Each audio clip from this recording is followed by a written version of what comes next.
தியானம் செய்பவர்களுடைய கேள்விகள் என்னன்னா, தியானம் செய்பவர்களுக்கு ஏன் கஷ்டங்கள் ஏற்படுகிறது, எதனால் ஏற்படுகிறது அப்படிங்கிற ஒரு கேள்வி எல்லோரிடத்துலையும் இருக்குது. அதை யாரிடத்துல கேட்குறது, எப்படி அதை உணருது அப்படிங்கிற ஒரு நிலை. இது எல்லோரிடத்திலும் ஒரு புதிரான விஷயங்களாகவே இருக்குது. தியானம் செய்தால் நன்மை தான் நடக்கும், உண்மைதானே அது? அப்போ எதற்காக நம்ம தியானம் செய்யணும்?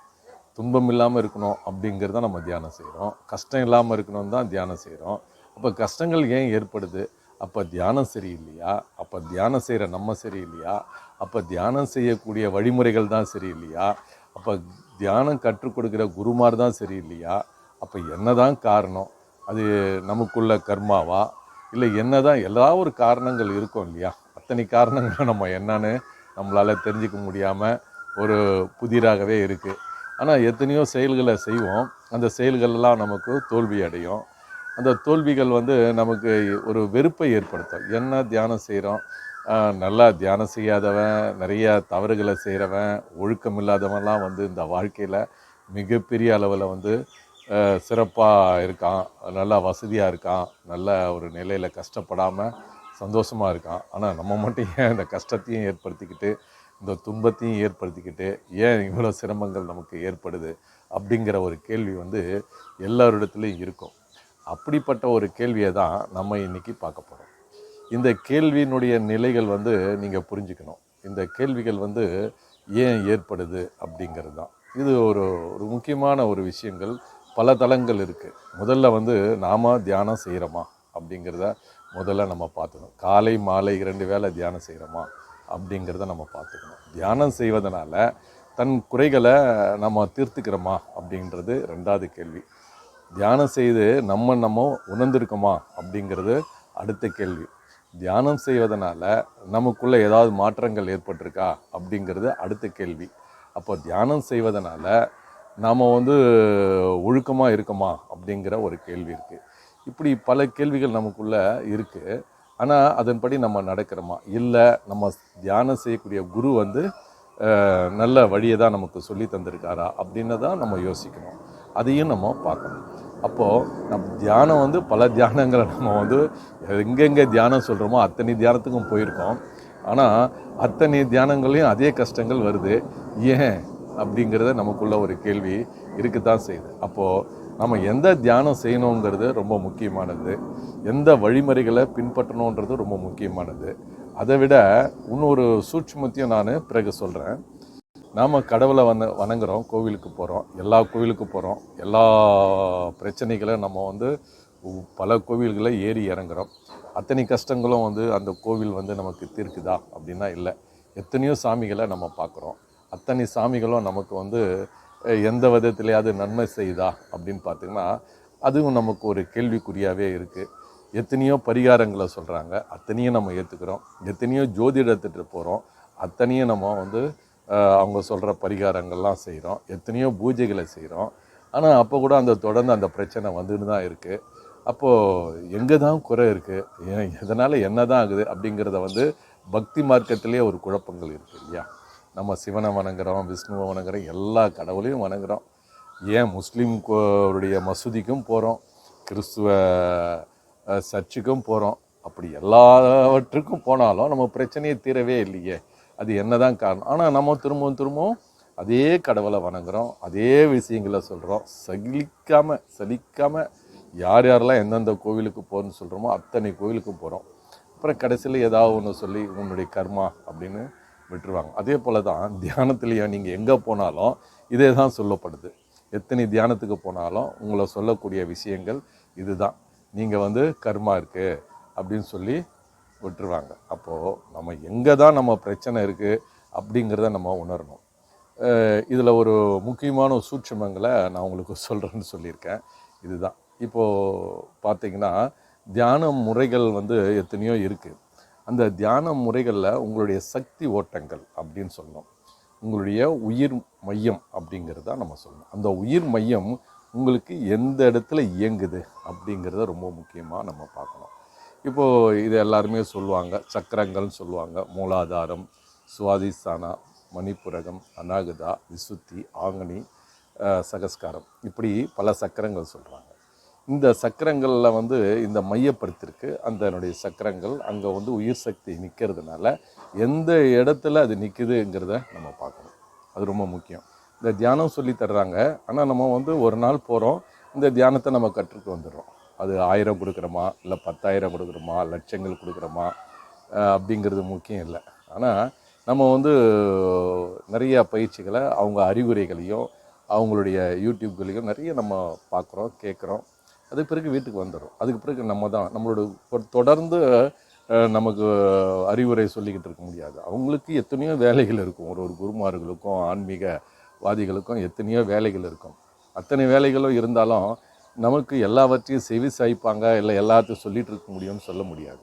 அவங்க பொதுவாக தான் சொல்லுவாங்க, எல்லாம் தியானம் செய்யுங்க எல்லாம் சரியாயிடும் அப்படின்னு சொல்லுவாங்க. அதுக்கு பிறகு வந்தால் கர்மாக்கள் இருக்குது, நீங்கள் வந்து கடினமாக செய்யணும்னு சொல்லி விட்டு போகலாம். ஆனால் உங்கள் உயிர் மையம் எந்த இடத்துல இயங்குதுங்கிறத வச்சு தான் உங்களுடைய கஷ்டங்கள் இருக்குதுங்கிறத நான் பல ஆண்டுகளாக நான் இதை பார்த்துட்ருக்கேன். இந்த பல ஆண்டுகளாக இந்த சக்கரங்கள் இருக்கிறதுனால தான் எந்த இடத்துல இயங்குது அப்படிங்கிற ஒரு நிலையை வச்சு தான் நமக்கு துன்பங்கள் இருக்குது அப்படின்றத நான் சொல்கிறேன். என்னுடைய குருவினுடைய ஆசீர்வாதமும் ரொம்ப ரொம்ப முக்கியம். அதை நீங்கள் ரொம்ப தெரிஞ்சுக்கணும். குரு இல்லாமல் எந்த ஒரு பயிற்சியோ எதுவுமே இருக்காது. ஒரு குருக்கிட்ட வந்து இப்போது என்ன எடுத்துக்கிட்டிங்கனாக்கா, நான் ஒரு சீடனாக இருக்கும்போது என்னுடைய குருவிடத்தில் என்னுடைய கஷ்டங்களை சொல்லுவேன். அவர் அந்த கஷ்டங்களை கேட்பார். கேட்டுட்டு சரி போப்பா எல்லாம் சரியாயிடும் அப்படின்னு ஒரே வார்த்தை தான். அவருடைய எண்ண வலிமை, அவர் தவ ஆற்றல், அவர் வந்து 98 வயசுல இருந்ததுனால அவரிடத்துல நான் சொல்லும் பொழுது அவருடைய தவ ஆற்றல்னால என்னுடைய கஷ்டங்கள்லாம் உடனே சரியாயிடும். நான் என்ன பிரச்சனை சொன்னாலும் ஒரே நாளில் சரியாயிடும், இல்லை மறுநாளில் சரியாயிடும். ஆனால் நான் வந்து அதிகமாக முடியாத விஷயங்களை நான் சொல்கிறதில்ல, சின்ன விஷயங்கள் தான் நான் சொல்லுவேன். அதெல்லாம் பனி போல் வந்து என்னுடைய கஷ்டங்கள் போயிடும். ஏன்னா அந்த மாதிரி ஒரு குரு. ஆனால் அவர் என்னுடைய செவி சாய்க்கிறாரு. ஏன்னா அவர் தன்னுடைய ஆற்றலை நம்ம கேட்குற அந்த எண்ணங்களை அவர் என்ன பண்ண இந்த பிரபஞ்சத்துக்கிட்ட விட்டுருவார். என்னுடைய சீடனுக்கு இவ்வளோ கஷ்டம் இருக்குன்னு சொல்கிறான் அப்படின்னு அதை வாங்கி இந்த பிரபஞ்சத்துக்கிட்ட விட்டுருவார். அந்த பிரபஞ்சம் அதுக்கான வழிகளை அது ஏற்படுத்தி கொடுக்கும். அவருடைய ஆற்றல், அவர் வந்து நமக்கு ஒரு துணையாக இருக்கார். அதுதான் ரொம்ப ஆறுதலாக இருக்கார். அவர் நமக்கு சப்போர்ட்டாக இருந்து நம்ம சக்தியை எடுத்து சொல்கிறார். அதுதான் குரு அப்படின்னு சொல்லுவாங்க. குருன்றது அதுதான். நம்ம கஷ்டங்களை சொல்லும் போது அவர் வந்து அதை வாங்கி இந்த ரிசீவ் பண்ணுறாரு. அந்த இறையாற்றலோட ரிசீவ் பண்ணக்கூடிய சக்தி இருக்குது. நம்ம சீடன் வந்து ஒரு இறையாற்றலோட தொடர்பு கொள்வது இல்லை. ஏன்னா அந்த அளவுக்கு அவனுடைய தியானங்கள் வந்து ஒரு உயர்ந்த நிலையாக அமையலை. அதனால தான் வந்து அது அங்கே இந்த பிரபஞ்சத்தோடு சேர்க்கணும். அதுக்கு செவி சாய்க்கலை. இந்த பிரபஞ்சம் கேட்டால் உடனே செய்து கொடுக்குற இடத்துல இல்லை. அதே நேரங்களில் ஒரு குரு வந்து தனக்காக வேண்டிக்கவே மாட்டார், மற்றவர்களுக்காக தான் வேண்டுவார்.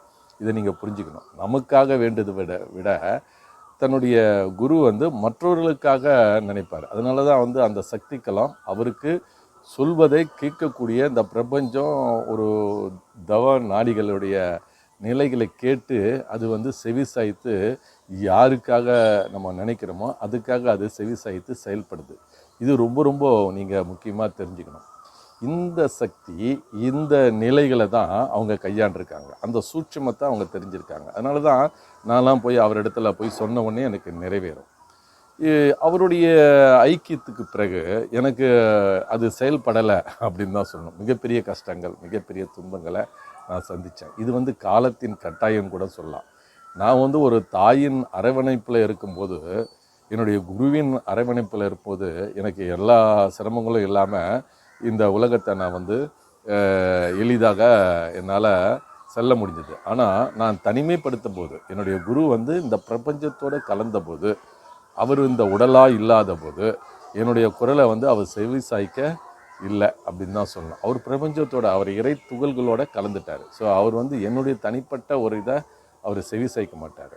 அப்போது என்னை பக்குவப்படுத்துது அந்த தியானம். அப்போது எனக்கு அந்த கஷ்டங்களை உணர்த்துது. அந்த கஷ்டங்களை எனக்கு ஏற்படும் பொழுது நான் தகித்து போகிறேன். என்னால் என்ன செய்கிறதுன்னு தெரியல. அப்போ நான் எந்த இடத்துல அந்த உயிராற்றலில் இருந்தது அப்படிங்கிறது ரொம்ப முக்கியமான விஷயம்.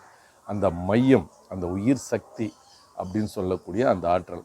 அப்போது என்னுடைய உயிர் ஆற்றல் வந்து நான் கஷ்டப்படும் போது, நான் புலன் நிலையிலிருந்து நம்ம கேட்கும்போது, நான் புற விஷயங்களில் ஈடுபடும் போது, அப்போ என்னுடைய உயிர் ஆற்றல் வந்து எந்த இடத்துல இருக்கும், சுவாதிஸ்தானத்தில் இருந்திருக்கலாம், இல்லை மணிப்புரகத்தில் இருந்திருக்கலாம். இப்படி எங்கேயோ ஒன்று இருந்ததுனால அது என்னுடைய பிரச்சனைகளை அது செவி சாய்க்கலை, அது சரி பண்ணலை. அதுதான் முக்கியம். இரண்டாவது விஷயங்கள், நமக்கு இந்த மெய் உணர்வை சகஸ்கார நிலையில், அதாவது உச்சிக்கண்ணில், நம்மளுடைய தலையில் இருக்கக்கூடிய அந்த உச்சிக்கண்ணில் இருந்து நான் தவம் செய்வது என்னுடைய வழக்கமாக இருந்தது.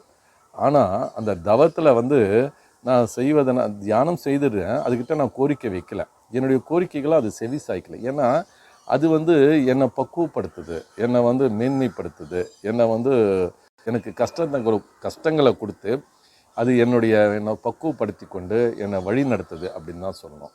எனக்கு எல்லாமே செய்தில்லை.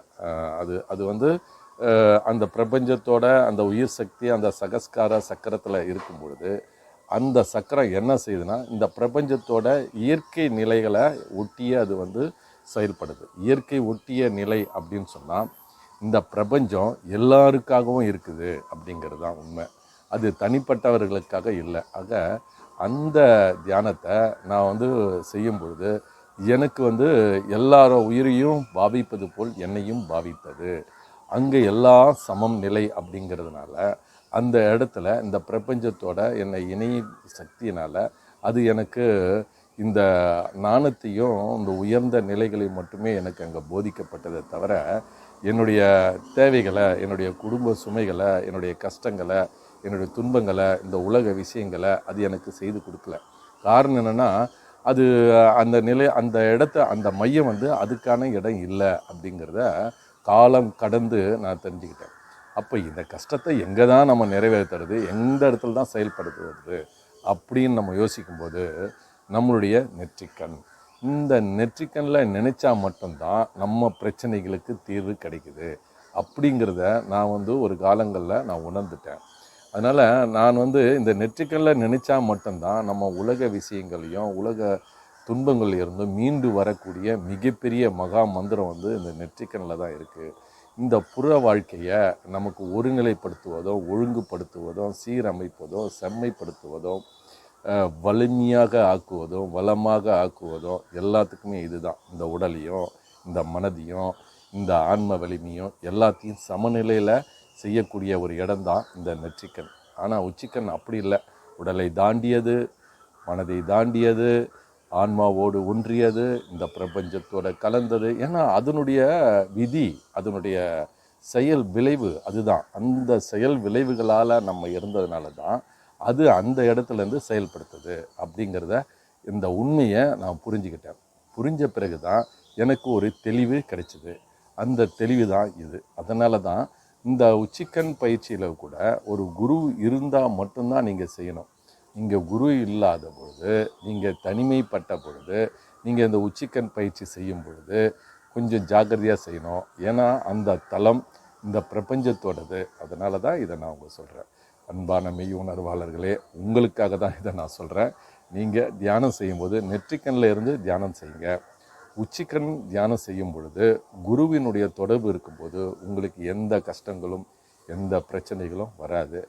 அந்த குரு இடத்துல போயிட்டு நீங்கள் சொல்லுங்கள், என்னுடைய பிரச்சனையும் கஷ்டங்களையும் சொன்னால் அது உடனே நிறைவேறும். அவர் உயிரோட்டமாக இருக்கார். இந்த உயிரோட்டமாக இருக்கக்கூடிய அந்த குருவிடத்தில் நம்ம சொன்னால் மட்டும்தான் அது செம்மைப்படும், அது நிறைவேறும். அதை நீங்கள் அற்புதமாக அதை நீங்கள் தெரிஞ்சுக்கணும். அதனால் நீங்கள் அவரிடத்துல நினச்சா மட்டுமே போதும், அது உங்களுக்கு எல்லாமே சரி செய்யப்படும் அப்படிங்கிறத நான் உங்ககிட்ட சொல்லியிருக்கேன். அதனால் குருவோடு பயணிப்பவர்கள் கஷ்டங்கள் இல்லாமல், துன்பங்கள் இல்லாமல் இந்த வாழ்க்கை பயணத்தை செம்மைப்படுத்தலாம். அவருடைய மின்சார தொடர்பு, அந்த மெய் உணர்வு தொடர்பை நீங்கள் எப்பொழுதும் நீங்கள் பிடிச்சிக்கிட்டே போங்க. அவர் உங்களை மேலான நிலைக்கு எங்கே போகணுமோ உங்களை அழைச்சிக்கிட்டே போவார். எந்த சிரமமும் இல்லாமல் போவார் அப்படிங்கிறது தான். ஒரு தாய் இடத்துல எப்படி தன் குழந்தை நம்பிக்கையோடு அந்த தாயை பிடிச்சிக்கிட்டே போதோ, தாய் இருப்பாங்க தந்தை இருப்பாங்கன்னு நினச்சிக்கிட்டு போதோ, அதை போல் உங்களுடைய மெய் உணர்வை நீங்கள் பிடிச்சிக்கிட்டு ஒரு குருவை கையில் பிடிச்சிக்கிட்டே போங்க. உங்களுடைய ஆன்மீக வாழ்க்கையும் இல்லற வாழ்க்கையும் சிறப்பாக இருக்கும், கஷ்டங்கள் இருக்காது. இதுதான் இந்த சூட்சுமம். இந்த சூட்சுமத்தை தெரிந்து கொண்டு உங்கள் பயணத்தை நீங்கள் மேற்கொள்ளுங்கள். எந்த சூழ்நிலையிலையும் குருவுக்கு ஒன்றும் தெரியாது, அவருக்கு புரியல, அவருக்கு தெரியல அப்படின்னு நினச்சிக்கிட்டு நீங்கள் உங்களோட பாதையை செல்லும்போது உங்களுடைய ஆணவம் உங்களுக்கு தலை மேலே ஏறி உக்காஞ்சிடும். உங்களுடைய பாதைகள் துண்டிக்கப்படும். குருவினுடைய துண்டிப்பு ஏற்படுகின்ற போது உங்கள் சிரமம் இருக்கும். நீங்கள் குருவை விட்டு நீங்கள் உண்மை நிலை அறிந்து கொள்வதற்கு நீங்கள் செல்லும்போது பல துன்பங்களை சந்திக்க வேண்டியிருக்கும். அதை சந்திக்கிறதுக்கு நீங்கள் தயாராக தான் இருக்கணும். அப்போ தான் நீங்கள் மேன்மை நிலையை அடைய முடியும். ஆனால் அதுதான் உயர்ந்த நிலையும் கூட. அதனால் குருவினுடைய தொடர்பு இருக்கும்போது இந்த இரண்டும் சமநிலைப்படும். நீங்கள் உச்சத்தை அடையணும்னா குருவை விட்டு விலகி உங்களை நீங்கள் அறிந்து கொள்ள முயற்சிக்கணும். அதே நேரங்களில் எந்த துன்பம் வந்தாலும் நான் ஏற்றுக்கொள்கின்றேன் என்ற ஒரு பக்குவத்தை ஏற்படுத்தி கொண்டு இறை விதியை நீங்கள் பின்பற்றி செல்வீர்களானால் நீங்கள் ஞானியாக மகான்களாக நீங்கள் உருவெடுக்கலாம். நீங்கள் முன்னேறி செல்லலாம். இந்த உலகத்தின் உயர்ந்த நிலையை நீங்கள் அடையலாம் என்று கூறிக்கொண்டு விடைபெறுகிறேன். நன்றி. சந்தோஷம்.